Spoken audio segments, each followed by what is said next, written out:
This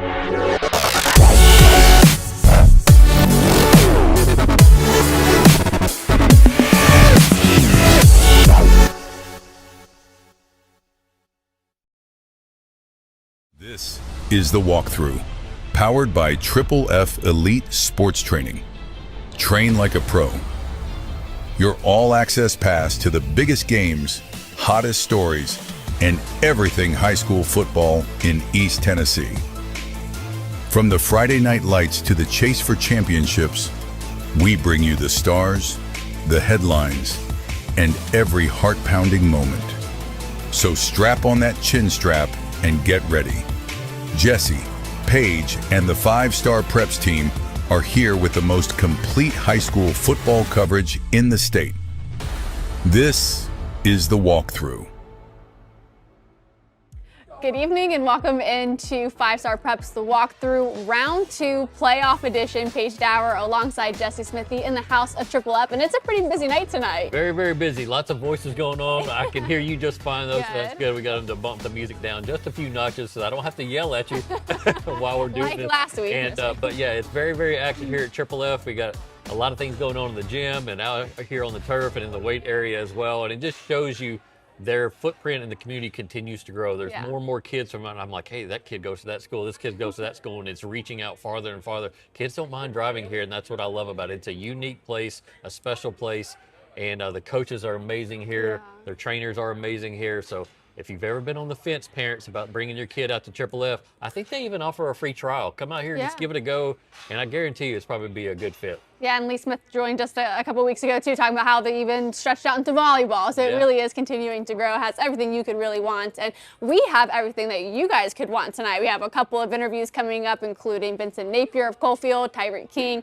of Catholic, and who Jesse Smithey is picking in round 2. But we're going to look at those Mr. Football finalists. You made the trip to Nashville a couple weeks ago to cast your votes. But what can we expect now heading into this next round? Yeah, so the semifinalists were announced late last week, and those are 5 semifinalists in each of the 9 classifications, along with 5 semifinalists in Mr. Football Kicker. So I don't have them all memorized yet. So in 1A, Jaden Bunch, Coalfield running back, we'll talk about him with Vincent Napier later on the program. He made it in 1A. I kind of thought Jackson Jett, the running back from Oliver Springs, may sneak in there. He's a kid who has over 1,000 yards rushing, and he's 5 yards away from having a 1,000-yard receiving season. So it was so unique when Terrion Thomas did it for Grace Christian last year, going 1K in rushing and receiving, and now Jackson Jett is right there on the verge of that. I kind of thought he might get a look at Mr. Football semifinalists because of that. And Tate Mason, the running back from Midway, has been phenomenal this year, kind of on the outside looking in. In 2A, we didn't have anybody from the area. That was kind of shocking. Lane Cope has 1,000 yards receiving for Eagleton, 16 touchdowns, 4 interceptions as a defensive back. What else does he have to do? Eagleton, though, very new program, just in its 3rd year, but they won a region championship. So if they make a run, people see Eagleton's name a little bit more. You just kind of have to build your reputation a little bit more. Sometimes it feels like it's like brand awareness. Absolutely. In 3A, we had one area player, Braden Maples, the running back from Gatlinburg-Pittman, a 1,000-yard rusher, a guy that's got offers from Memphis and Indiana and a lot of big-time programs in college football. He's definitely in there. And kind of thought Meigs County might have a guy or two sneak in there, Tough Ricker or Caden Brewster at quarterback. I thought they both had phenomenal years. Their numbers don't jump off the page at you because they're both kind of sharing carries, but just 2 phenomenal athletes from a region championship team. In 4A, absolutely loaded with guys in there. We had 2 kids from Greenville make it. Zayden Anderson, the Tennessee commit, defensive back, but he's already over 1,000 yards receiving. And then Caden Ball, Greenville's quarterback, makes it as well. And that's a guy who is almost at 1,000 yards rushing. He's played phenomenally throwing the football this year. Still, at this point in the season, more touchdown passes than incompletions thrown. It's just insane to think about. He's played extremely well at the quarterback position, has been rewarded with that. Thomas Manu from Alcoa, also in the same boat with Caden Ball, more touchdown passes than incompletions. He's in there. But Jason Thompson from Anderson County, he very much deserved to be in that just a 5 there. And Noah Potter, the quarterback from Stowe Memorial, many people thought he could sneak in there.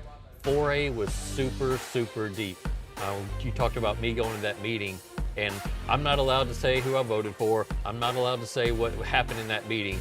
But I do feel comfortable saying 4A, it took us the longest because the talent pool was that deep. And I think you see that in the bracket of how great 4A is going to be, not just in East Tennessee, but around the state. So moving on, Cooper Newman, quarterback from Sevier County, got in there at 5A.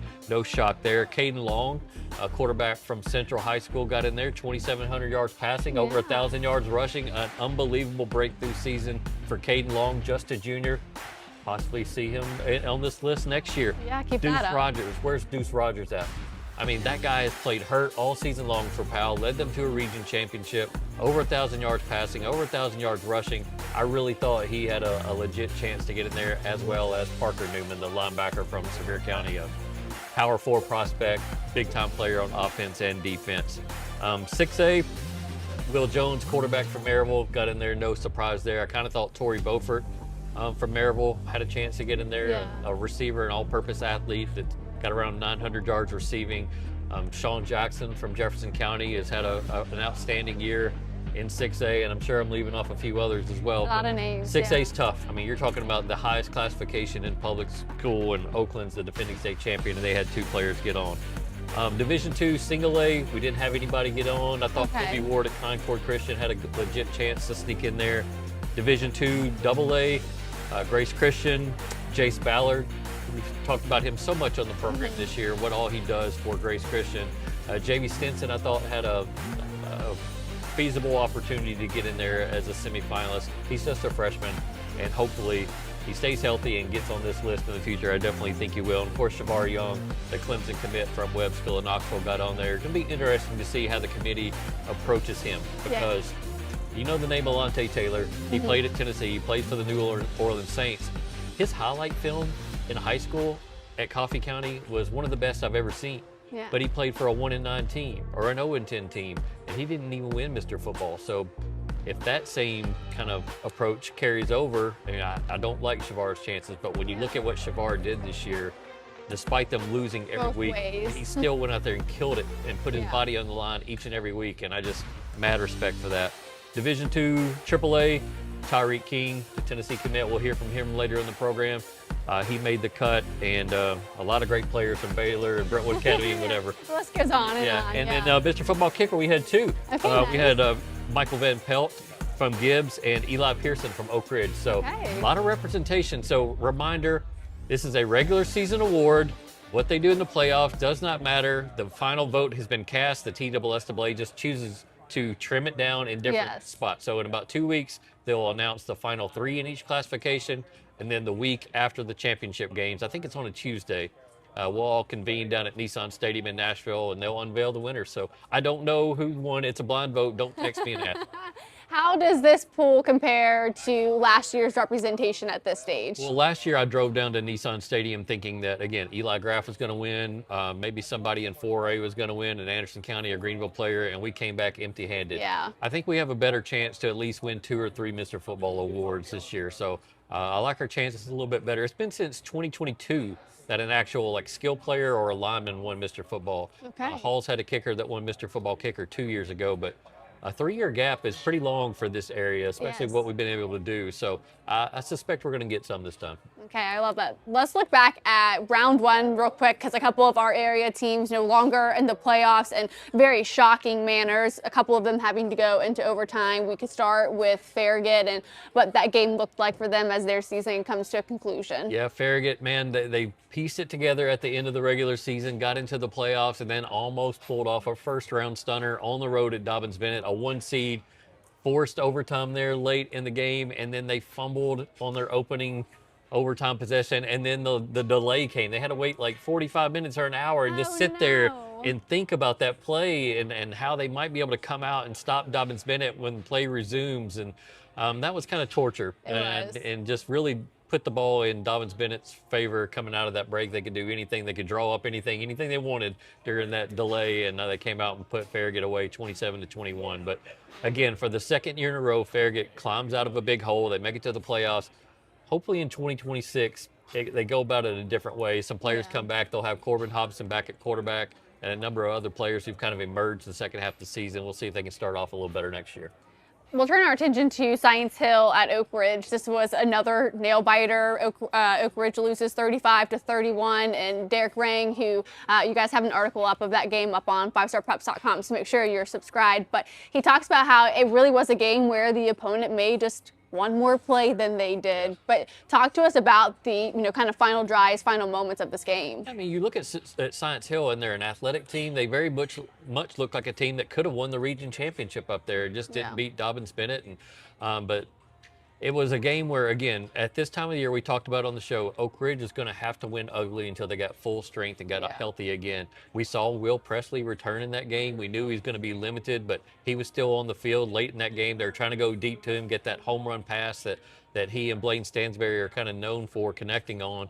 But when you've been out for a long time, sometimes that rhythm and that connection is just a little bit off, and it came really close to hitting there in the final minute of the game, but just didn't. And that was one of the stunners of round one, is not seeing Oak Ridge advance in round two. They'd handled 6A so well this year. They did. And all the adversity so well this year, and then just kind of got blown out there in week 11 by Maryville and kind of lost their momentum and their mojo and their belief. Yeah, the Hail Mary, no good for Oak Ridge at the end. And then our next game, which was a very exciting game for an area team, I believe you called it last week, with Gibbs on the road to Elizabethton. They win, and they're in the second round of the playoffs. Paige, I can't explain it. It's just a feeling that I get about Gibbs football now. When you see everything that they're pumping into the program, it's coming. Yeah. I mean, this Gibbs football program is coming now. Again, you're in 4A with the Alcoa, Greenville, Elizabethton. We discussed that, but it continues to grow, continues to get better. The energy about the program is growing. Brad Turner and that staff and that school, the administration, everybody, they're all aligned.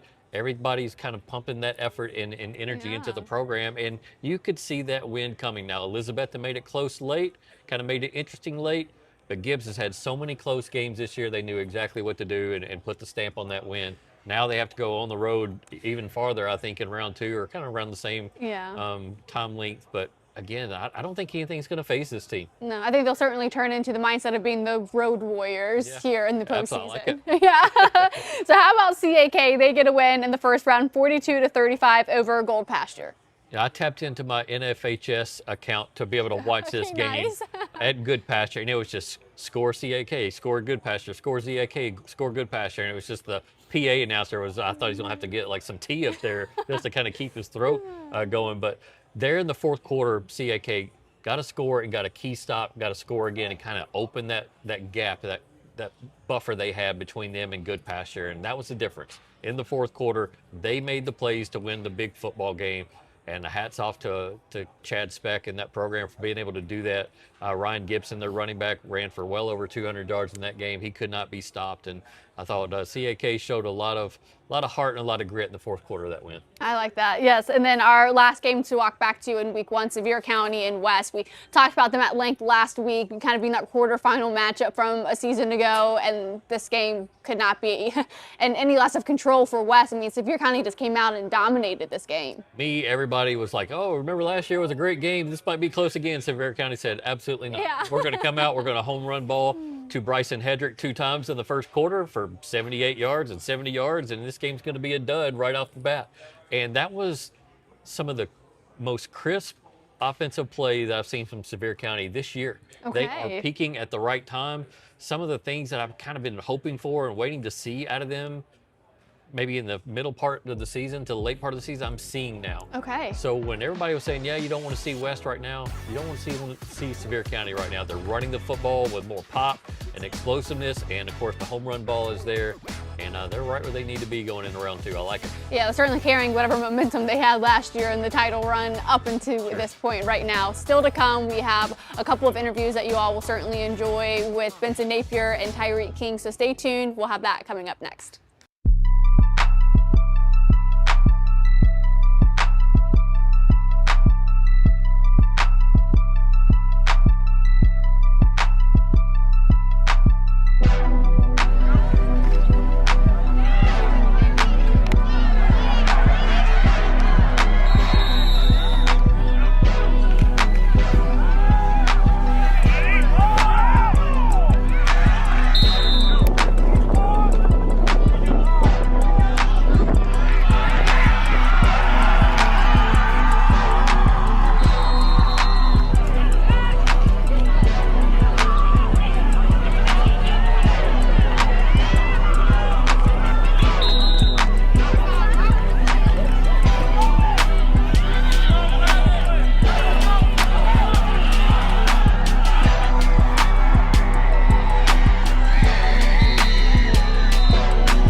smart, bank smart. Smart Bank.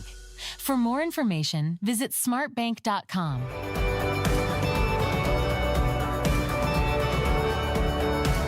When you shop at Elliott's, your journey is our purpose. North Knox Siding and Windows is a complete exterior home improvement company that can help you with all your exterior needs. Visit us today at 5618 North Broadway.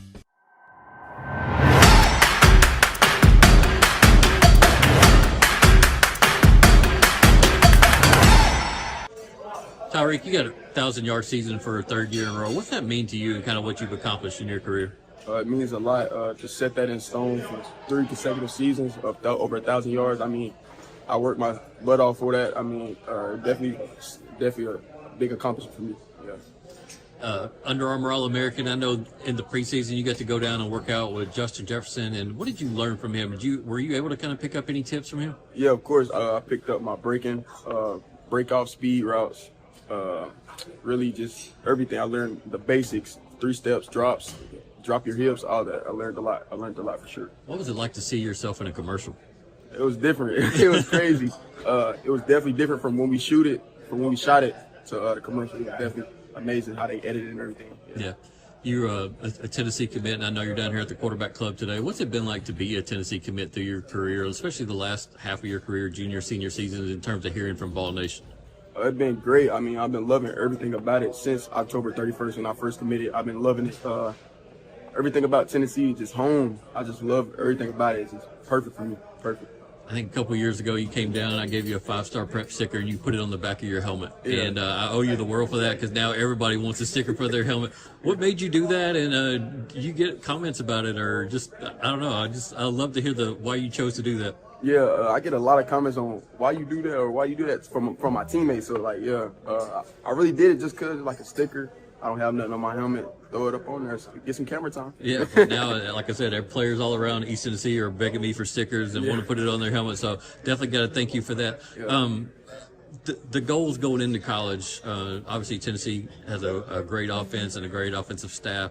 What do you feel like you'll work on between now and the time you go to Tennessee to kind of make sure you're ready for Tennessee football? Really muscle, get faster, get bigger. That's the main goal for right now, really.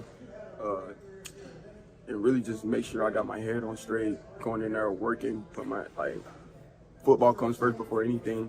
Just making sure I'm keeping the main thing, and work my butt off, really, yeah. The Film Room is presented by Smart Bank. Play smart, bank smart. Smart Bank. For more information, visit smartbank.com. Jesse, those are the absolute stories that I love. I had no idea that that's how that started. Every game I get for you or game I'm just at, I see so many of those stickers. I see it out of Alcoa every Friday. That is just awesome. We've been doing stickers for a really long time, even before Tyreek even got to high school. But 2 years ago, he comes down to the Knoxville Quarterback Club, and I'll give players stickers there, 1 or 2. And the next thing I know, it's on the back of his helmet, which is awesome. You know, Yeah. we love that. And of course, Tyreek King is a 4 or 5-star. He's going to Tennessee. He's an Under Armour All-American. He very much is going to set the trend in this town. Yeah. People saw him do it, and other people started following suit. Now it's just become this thing that we see on our videos, we see on TV, we see everywhere. I've even had some old folks at the quarterback club say, "Hey, did you do that on purpose?" And like, no, we just, we give out these stickers. And so now we get DMs all the time on Instagram. Hey, give me a sticker, send me a sticker. So I have to kind of be selective about it. But yeah, it's been a fun thing to see happen, kind of evolve over the last few years. And I told Tyreek on that video, I said, man, I got to thank you a ton. And hopefully someday I can pay him back somehow. Yeah. What was your initial reaction the first time you saw the sticker on his helmet and then just kind of how that's exploded? It's so big. It's what my first was like, man, do I need to shrink these down to like 2 by 2 inches or 3 by 3? But the 3 by 3 gives it more visibility. And if coaches are going to allow their kids to do it, more power to them. So I know there are some programs like we want to keep our helmets clean. When you graduate, I don't have to scrape off this sticker. I think it would come off. It's a high quality sticker. Yeah. We pay good money for it. I think it would peel off. But it was for Tyreek to do it. I was just all in. I couldn't thank him enough. And anytime we go out to shoot video, we always make sure to get that. And so yeah, it's been awesome. I gave him a fresh one. Good. See if he puts it on the It's got a little glitter and a little sparkle to it. Oh, So we'll see if he pop uses in it. the We'll see Friday if he- Night Yeah, Lights. we'll see if he uses it Friday at Baylor. Yeah, that's awesome. I'm sure we'll see a couple of those stickers coming up here in round 2 as a number of our area teams are still in the play for the state title. In fact, I think it's 22 of our 70 area teams. Yeah. Quick math, I think that's like 30%. Somewhere around there. Okay. You know, I don't know. I think it's 31 was my math. I'd like to but- see a little more than 22 Yeah. at this time, but we did have some upsets last week, but still a good solid number, and I expect more to kind of hop into the next round. 2 defending state champions Yes. are out. Mace, again, I can't tell you what that stands for. It's over in Memphis somewhere. They won a state title last year. They're out. We'll learn. Macon County won 4A last year. They're out Yeah. as well. More trends. All 14 unbeaten teams are still alive in the playoffs. 14 pretty total in incredible. the state. Last week, we talked about all the teams with losing records. There were 56 statewide in the first round. Now, 3 are left. But I kind of told you there's about 4 or 5 teams that were 4 and 5 going into the first round. They won, and so now they're 5 and 5. They don't count as a losing record team anymore. But we still have 3 losing record teams: Maplewood in 3A, Houston in 6A, and CPA in Division II AAA. So at least they're not any of our area teams. I guess, yeah. Yeah, So and- then a lot of travel. I know you had talked about Yeah. that last week, and we had our great prop that he invested a ton of money into all of your years of Yeah. art school. But now, I mean, you're really getting to the point here in the second week where the travel is considerable. A number of games, 4 hours one way. Yeah, we're going to talk about a few in just a minute, but yeah, 4-hour, 5-hour travel. Now, we're used to seeing this in Division II, where teams like Catholic have to go to Memphis to play, or Grace Christian has to go play in Jackson, Tennessee, something like that. But for Division I teams, again, low classifications, 1A, 2A, where they would have to travel multiple weeks in a row, I worry about them. We're going to see what happens after this week and after next week if people really start to complain. And we'll talk with Benson Napier here later in the program about that from Coalfield, the head coach there. They've been lucky enough to kind of get home game. Yeah. But there's some of their counterparts that have had to go on the road a lot. And we'll see, again, if these travel costs add up and if that makes some kind of adjustment in the playoff system in subsequent years.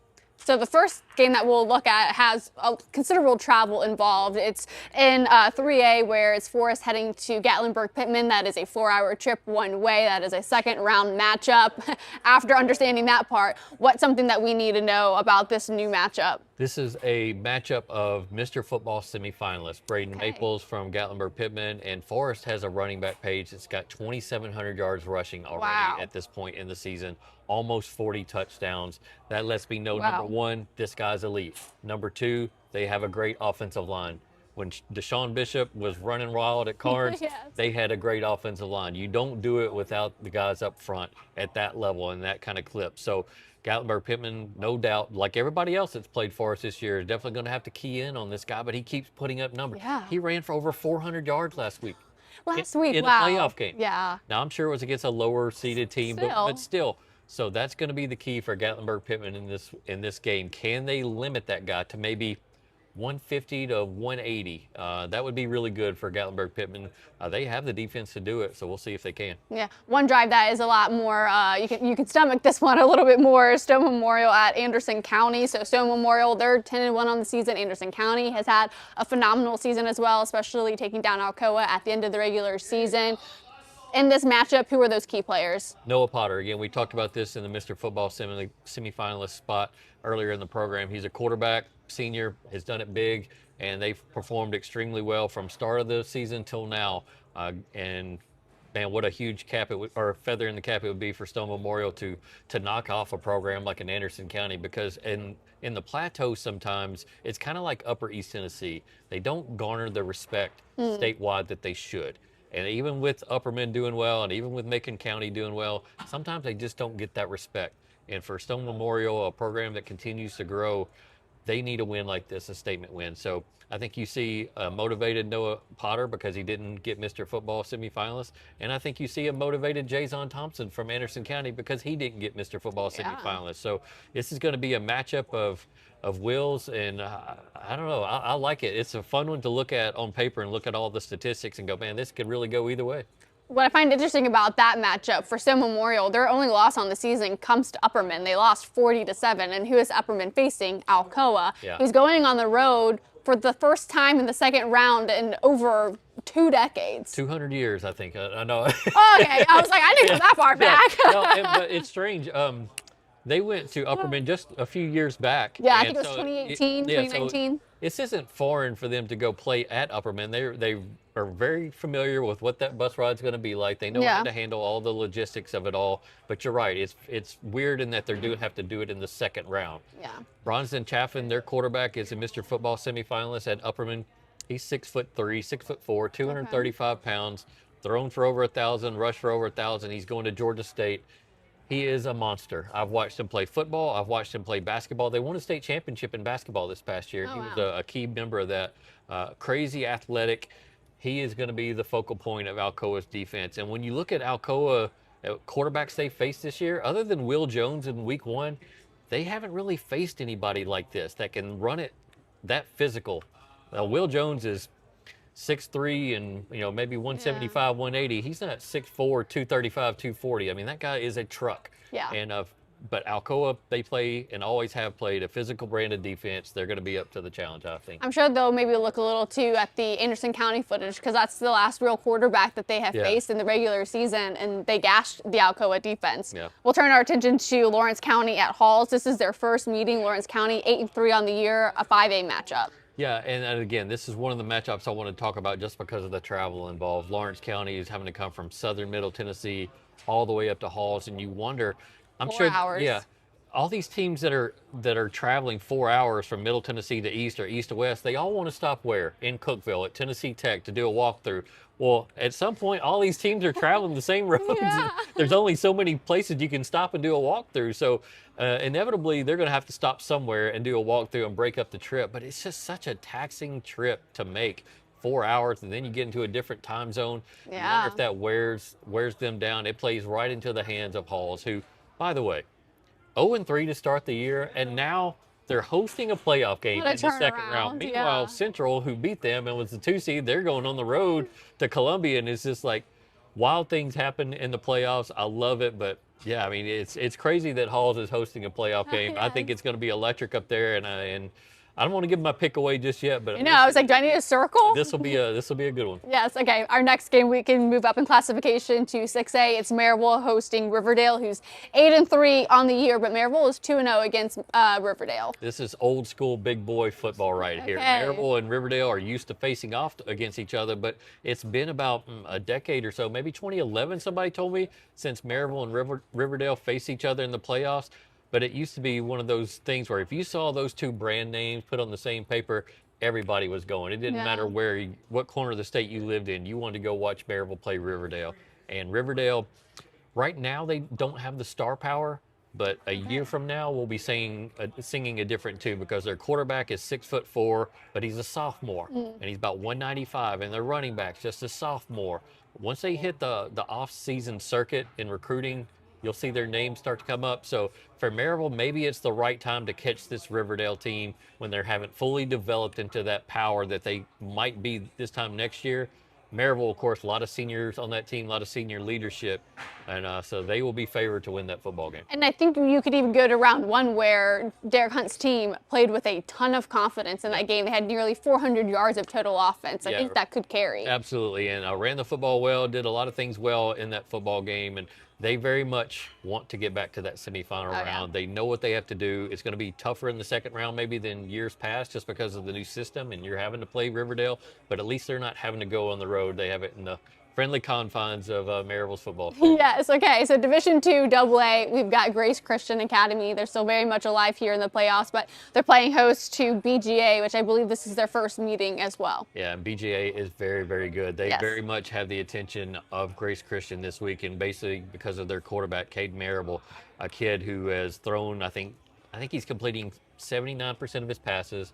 He's got well over 40 touchdowns. Over 40 touchdowns. I mean, he's averaging like 4 touchdowns a game. Well, they have 537 points on the year, which is more than their semifinal year a year ago. So he's electric. And Grace Christian, what I like about them, I love their defensive staff. Okay. Love it. And they've gotten after some teams that we've seen it. And I look forward to see what kind of game plan they put together for this game. But Grace Christian a week ago knew they were going to win. This time, I think very much they're going to have to put more effort into not only their play on the field, but the game plan and the schematics of it all. This is a big-time game to go watch. I think it's going to be the TV game, but if you're looking for a game to get out to, go watch Grace Christian and VGA. Who do you like in that one? Oh, I told Justin Price on this set last week that I'm a believer in Okay. Grace. I think they're going to find a way to slow Caden Marable down, and Grace Christian's going to advance. Okay, I love that. All right, coming up next, we have Coalfield head coach and Benson Napier joining the program. Stay tuned for that, and then Jesse Smithy's picks for round 2. We'll be right back.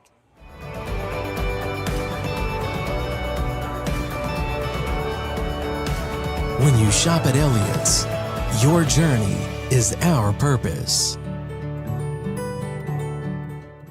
North Knox Siding and Windows is a complete exterior home improvement company that can help you with all your exterior needs. Visit us today at 5618 North Broadway.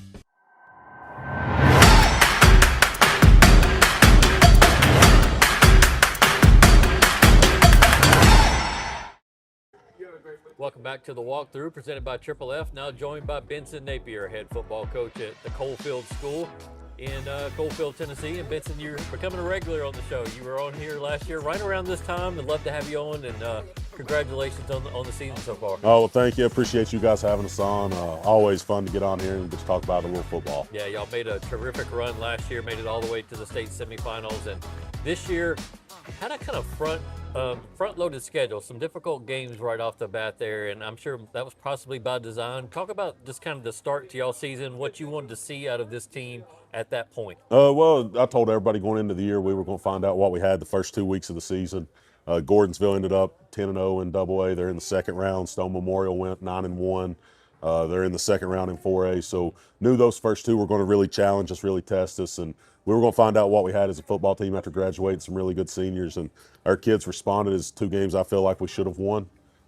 So it's one of those that our kids responded to the challenge, came out ready to go, and it helped us become a better football team. One of the things you also, I'm not going to say dealt with, but one of the things you had to coach was a new quarterback. You had Luke Treese departing the program, going off to play college baseball, and you had his brother Jack come in, and but I'm sure he just wasn't foreign to the quarterback position. But talk about that transition and kind of how you had to build around that. Well, it's one of those deals where they're similar, but they're different. Going into the year, we knew Jack was a kid that didn't lack in confidence, and that's always good in your quarterback. You want a guy that's confident, that thinks he can make any throw.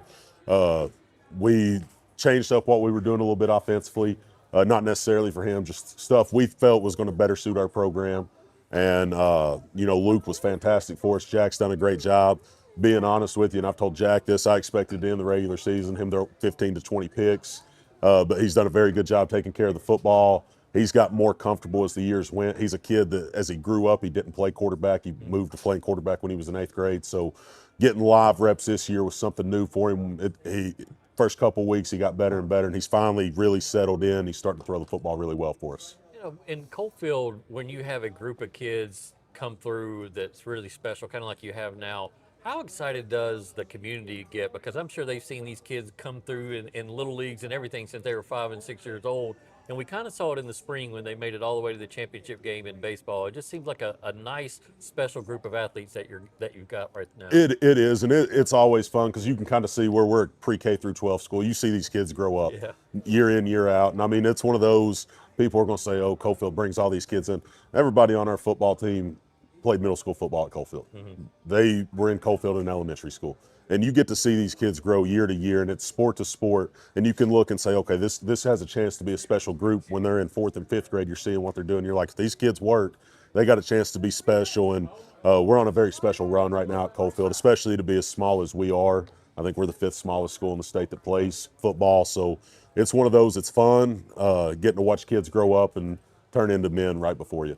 You said the word special and run, and immediately I think of Jaden Bunch, your running back, who's having a special season. He's basically got all the rushing records in Coalfield school history.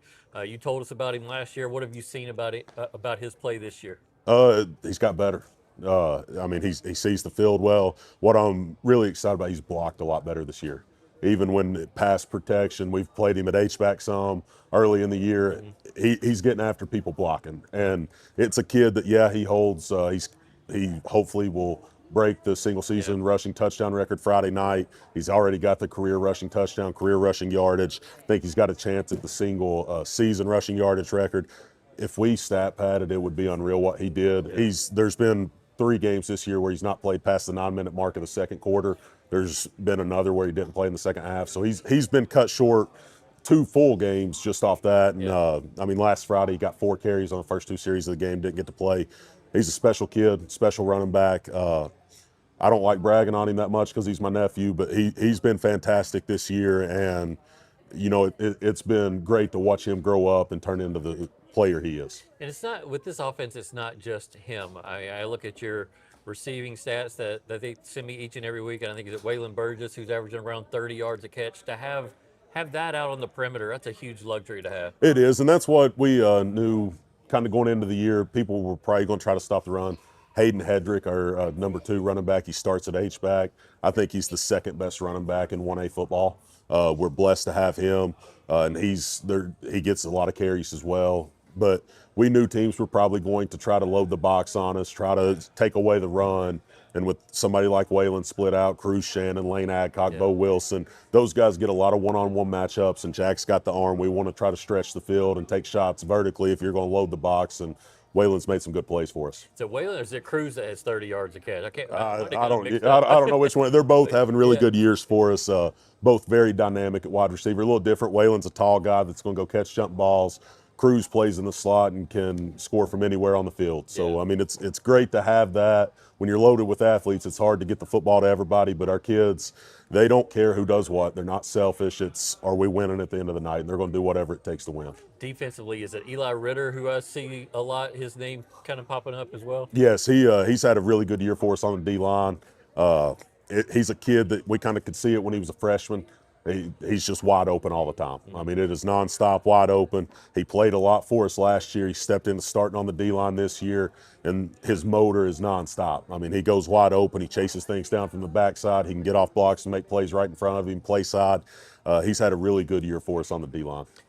Going into the second round of the playoffs, tell us about your opponent, kind of what you're going to face in them. Joe Burns, I think it's the first time we played him in school history.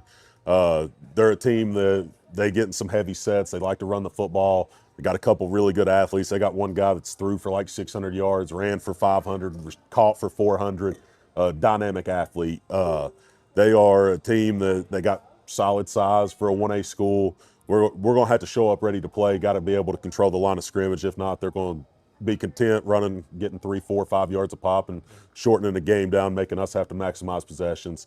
The one thing I will say, they got a kicker. He's hit a 59-yarder this year. Massive leg, especially, I mean, that's a massive leg for any level. Absolutely. And you and I were talking before the show about the new playoff system, and we've talked about it here on the Walk-Thru many times over and tried to kind of project what it was going to be like. Now that you're in it, you like it or don't like it so far? I'm a big fan of it. I like two reasons. I like the different matchups, getting to see. I mean, if last year we'd be playing the team down the road again this week, and not that I wouldn't love that. I love any chance we get to compete against them, I'm going to take. But I like the different matchups instead of the same old every year. Our region's playing for 3 rounds, and the second one, I love that it rewards region champions on not having to travel. Because beforehand it would be, okay, if you finish second in our region, you're going to win round 1. Next week you're hosting. Or if you're the 3 or 4 seed, you're going to travel 15, 20 minutes up the road. Now as a region champion, you're rewarded not having to get on a bus for 3 to 4 hours in that second round matchup. Have you heard any coaches in your kind of circle complaining about the travel yet, or you think that'll have to maybe come after this week? I don't know. I've not heard a lot yet. I'm sure in their own places, people are complaining about having to travel. I know if we didn't win the region, I wouldn't be too. Like Joe Burns is probably a 4-hour bus ride. I wouldn't be a fan of having to hop on a bus and do that and leave early in the morning to get there by game time.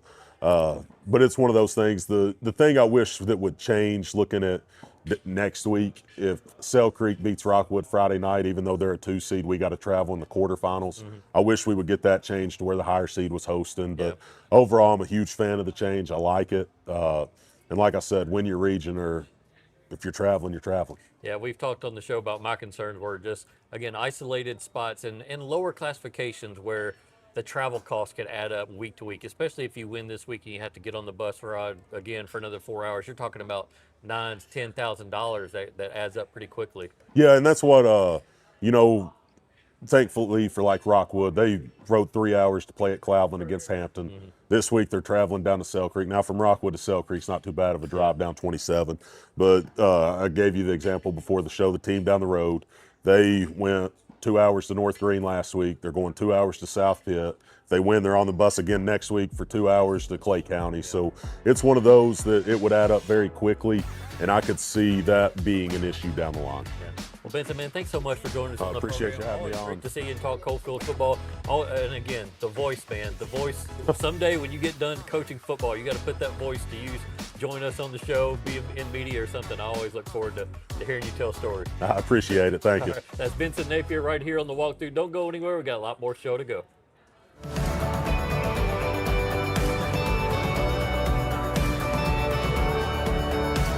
When you shop at Elliott's, your journey is our purpose. North Knox Siding and Windows is a complete exterior home improvement company that can help you with all your exterior needs. Visit us today at 5618 North Broadway.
The Film Room is presented by Smart Bank. Play smart, bank smart. Smart Bank.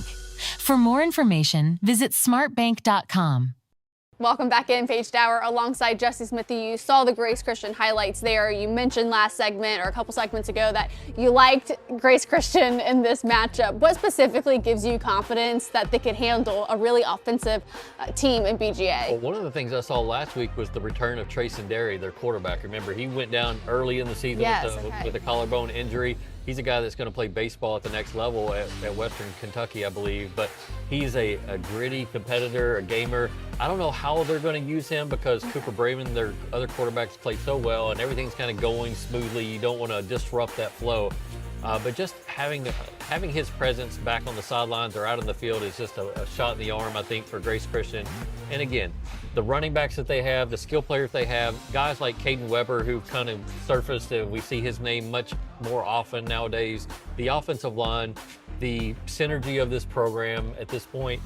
I can't have Justin Price sit up here and tell him I'm a believer and then pick against him the very next week. I'm not going to do that. Yeah.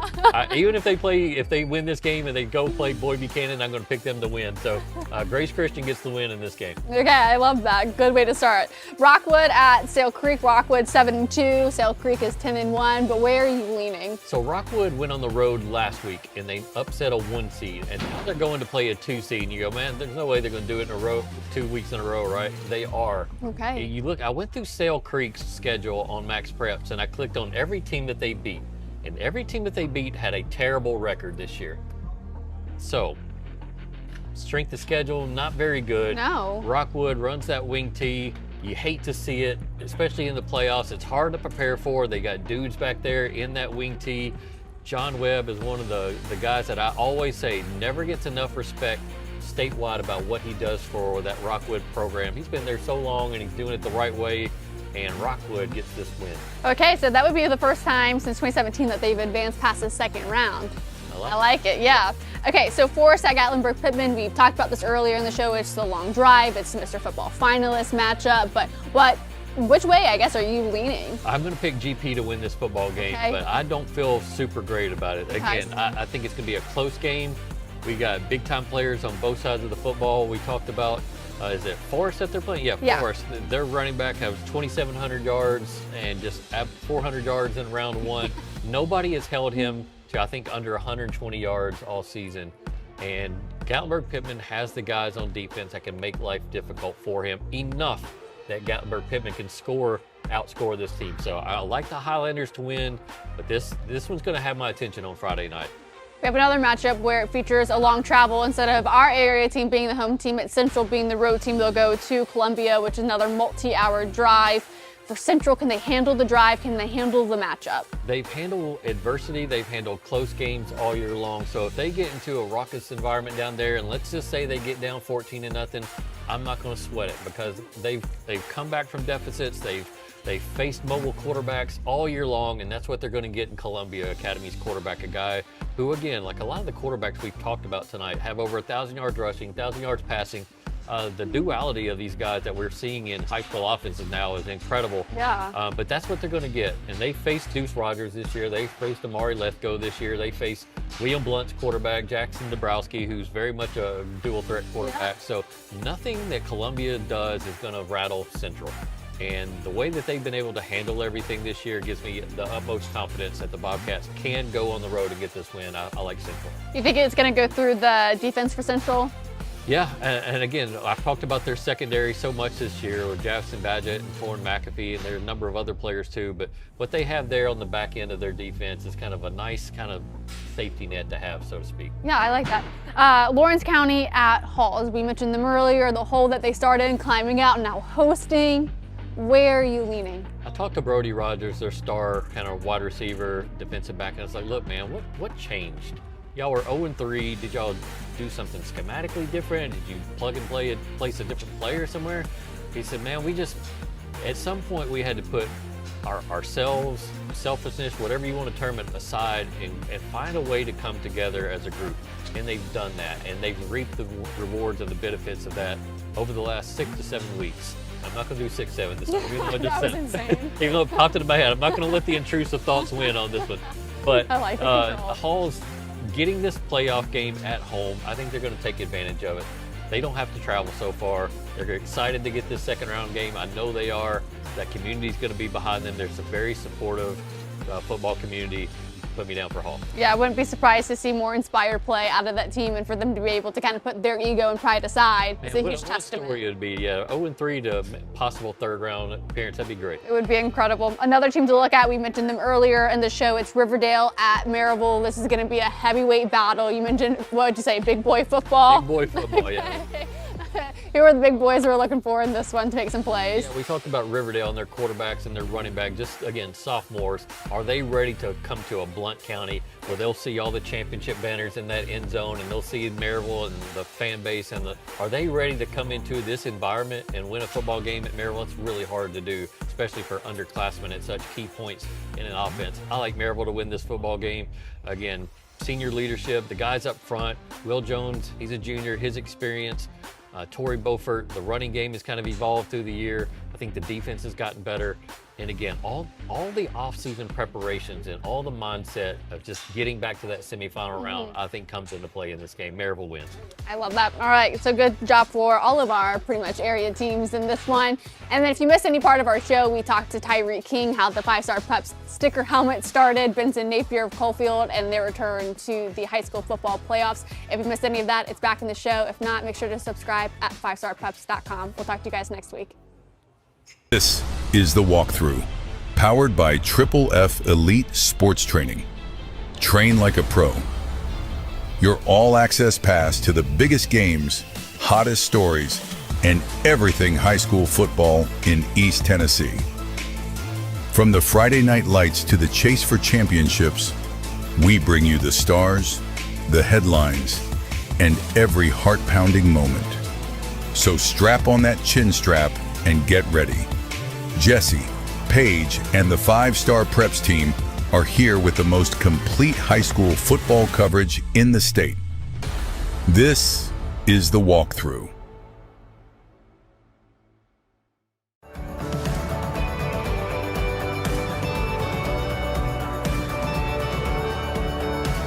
When you shop at Elliott's, your journey is our purpose. North Knox Siding and Windows is a complete exterior home improvement company that can help you with all your exterior needs. Visit us today at 5618 North Broadway.